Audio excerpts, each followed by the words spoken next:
Class 9th हम ये महादेवी वर्मा का चैप्टर पढ़ रहे थे। महादेवी वर्मा का ये चैप्टर पढ़ रहे थे ना मेरे बचपन के दिन, तो हमने इसको यहाँ तक रीड कर लिया था।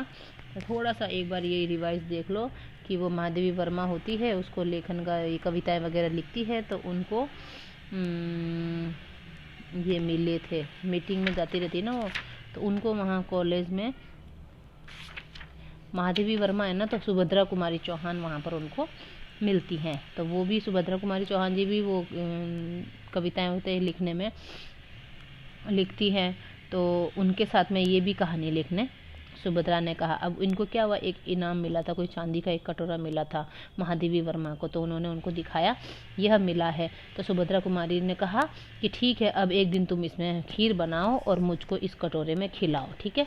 तो उसी बीच आनंद भवन में बापू आए।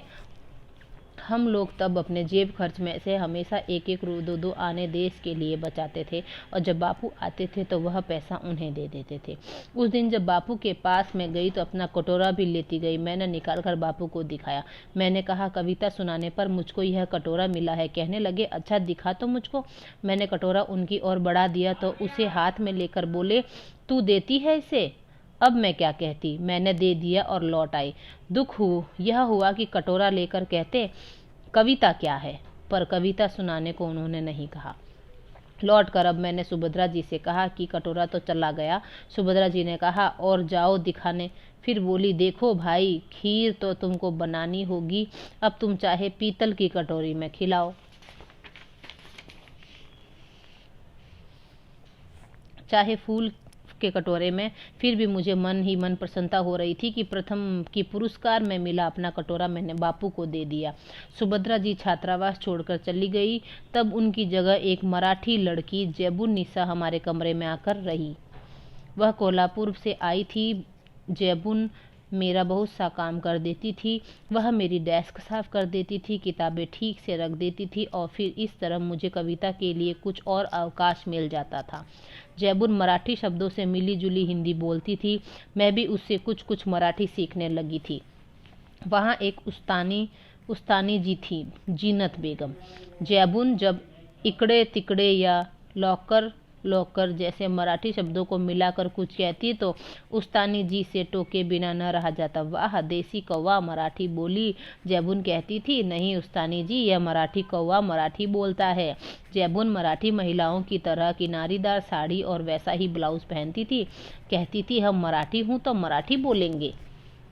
तो उस समय यह देखा मैंने, सांप्रदायिकता नहीं थी। जो अवध की लड़कियां थी वे आपस में अवधी बोलती थी, बुंदेलखंड की आती थी वे बुंदेली में बोलती थी, कोई अंतर नहीं आता था। और हम पढ़ते हिंदी थे। उर्दू भी हमको पढ़ाई जाती थी, परंतु आपस में हम अपनी भाषा में ही बोलती थी। यह बहुत बड़ी बात थी। हम एक मैस में खाते थे, एक प्रार्थना में खड़े होते थे, कोई विवाद नहीं होता था। मैं जब विद्यापीठ आई तब तक मेरे बचपन का वही क्रम चला और आज तक चलता आ रहा है। कभी कभी बचपन के संस्कार ऐसे होते हैं कि हम बड़े हो जाते हैं तब तक चलते हैं। बचपन का एक और भी संस्कार था। जब हम जहाँ रहते थे वहाँ जवारा के नवाब रहते थे। उनकी नवाबी छिन गई थी। वे बेचारे एक बंगले में रहते थे। उसी कंपाउंड में हम लोग रहते थे। बेगम साहिबा कहती थी, हमको ताई कहो। हम लोग उनको ताई साहिबा कहते थे। उनके बच्चे हमारी माँ को चची जान कहते थे। हमारे जन्मदिन वहाँ मनाए जाते थे, उनके जन्मदिन हमारे यहाँ मनाए जाते थे। उनका एक लड़का था, उसको राखी बांधने के लिए वे कहती थी, बहनों को राखी बांधनी चाहिए। राखी के दिन सवेरे से उसको पानी भी नहीं देती थी।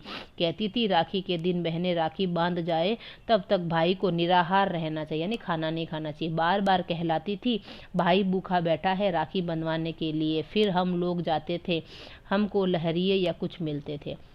इसी तरह मुहर्रम में हर कपड़े उनके बनते थे तो हमारे भी बनते थे। फिर एक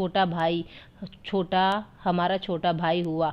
वहाँ तो ताई साहिबा ने पिताजी से कहा, देवर साहब से कहो वो मेरा नेक ठीक करके रखें। मैं शाम को आऊँगी। वे कपड़े वपड़े लेकर आई। हमारी माँ को वे दुल्हन कहती थी। कहने लगी, दुल्हन जिनके ताई चाची नहीं होते हैं वो अपनी माँ के कपड़े पहनते हैं, नहीं तो 6 महीने तक चाची ताई पहनाती है। मैं इस बच्चे के लिए कपड़े लाई हूँ, यह बड़ा सुंदर है। मैं अपनी तरफ से इसका नाम मनमोहन रखती हूँ। वही प्रोफेसर मनमोहन वर्मा आगे चलकर जम्मू यूनिवर्सिटी के वाइस चांसलर रहे, गोरखपुर यूनिवर्सिटी के भी रहे। कहने का तात्पर्य यह कि मेरे छोटा भाई का नाम वहीं चला जो ताई साहिबा ने दिया। उनके यहाँ भी हिंदी चलती थी, उर्दू भी चलती थी। अपने घर में अवधी बोलते थे। वातावरण ऐसा था उस समय कि हम लोग बहुत निकट थे। आज की स्थिति देखकर लगता है जैसे वह सपना ही था। आज वह सपना खो गया। शायद वह सपना सत्य हो जाता तो भारत की कथा कुछ और ही होती। यानी पहले टाइम में ज़माने में लोग मिल के रहते थे। मुस्लिम थे, उनके घर के बर्थडे वहाँ पर मनाए जाते थे और उनके बर्थडे उनके घर पे मनाए जाते थे। और वो कपड़े आदान प्रदान करना, उनके ईद होती थी तो वो लेखिका के भी कपड़े वपड़े बनाते थे, है ना। और राखी बंधवाती थी, उनके लड़के को राखी बंधवाती थी तो भूखा भी रखती थी, बोला कि राखी बांधेंगे फिर खाएंगे। तो मतलब सब वो त्यौहार करते थे हमारे जैसे और हम उनके जैसे। तो अगर वैसा अभी तक आजकल कहाँ है वैसा, ऐसा कुछ भी नहीं है। अगर वैसा आजकल के ज़माने में हो तो भारत की कथा कुछ और ही होती। ठीक है, अब इसके क्वेश्चन आंसर वगैरह मैं नेक्स्ट वीडियो में भेजूंगी। ये चैप्टर अच्छे से पढ़ लेना, रीड कर लेना अच्छे से। ओके बेटा।